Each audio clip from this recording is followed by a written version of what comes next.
Welcome to the Akashic Library. Today we're going to talk about something that sounds, well, kind of backward.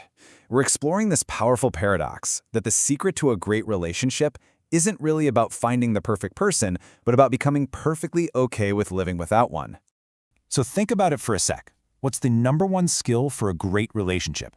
I bet your mind immediately goes to things like communication, right? Or maybe compromise, or having shared values. But what if the most crucial skill is something we almost never talk about? Well, here it is. The single most important skill is the genuine capacity to live without a relationship at all. I know, it sounds like a total paradox, doesn't it? But stick with me, because this one idea is the absolute foundation for building a truly healthy, happy love life. And this brings us to what we're calling the paradox. The strategy here is actually pretty simple, but it's also incredibly profound. Making peace with being single is the very thing that gives you the power to build an amazing relationship. Okay, so how does this actually work in the real world? Well, first off, it brings this incredible sense of calm and courage into your love life. When you're not terrified of being alone, you have the patience to wait for the right person, not just the next person.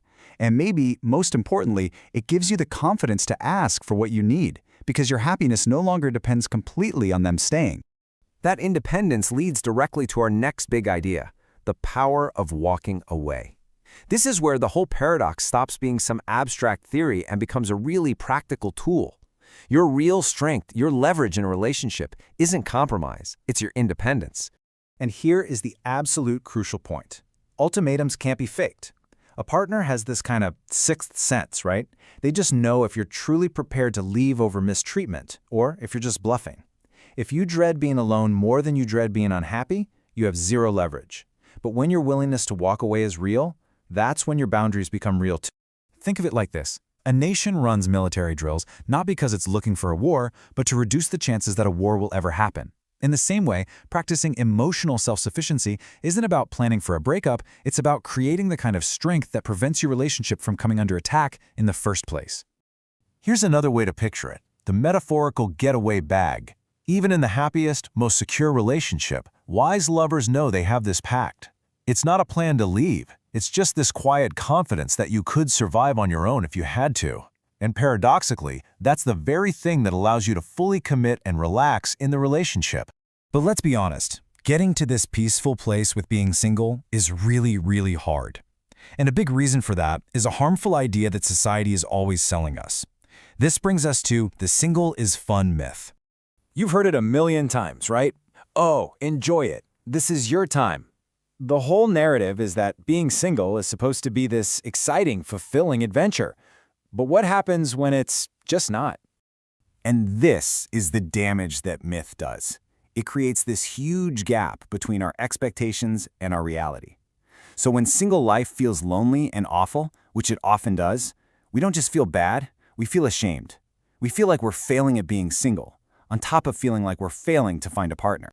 So the path to genuine peace with being single isn't pretending it's fun. It's about embracing a radical and frankly, kind of awful truth. And this is where the real freedom begins.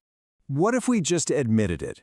What if we stopped pretending and just said out loud, you know what, being single can be horrible. Of course it is. There's an incredible relief in that simple honesty. It allows us to stop fighting reality. And it's a whole spectrum of feelings, isn't it? It can be profoundly boring. It can be genuinely frightening to face the future alone. At times, it's just dispiriting and deeply alienating. Just acknowledging that these truths are real is the first step to stop blaming ourselves for feeling them. All right, now for the final, and maybe the most important, shift in perspective. Once we've accepted how bad being single can feel, we need to compare it to the only relevant alternative. And that alternative is not a happy relationship, it's a bad one. This is the core takeaway right here. The pain of being single, as real as it is, always contains the seed of hope, the possibility of a better future. Tomorrow could be different. But the pain of being trapped in a bad relationship, it actively robs you of a future. It drains your hope day by day. Let's be blunt. The experience of crying alone on your living room floor, while awful, is still better than the soul-crushing experience of begging someone who mistreats you for basic love and respect. One is a state of painful waiting, the other is a state of active self-destruction. And what that means is that enduring the hard times of being single, soberly, without panicking, isn't a failure. It's an act of profound self-preservation. It is the very thing that guarantees you will eventually find the future and the love that you truly deserve. So, we'll leave you with this question. How will you practice your military drill? What small steps can you take to build that inner strength so you can approach love not from a place of fear, but from a place of profound confidence? Being single can make you better at love because it teaches self-trust, boundaries, and emotional independence. When you don't need a relationship to feel whole, you're finally free to choose one for the right reasons.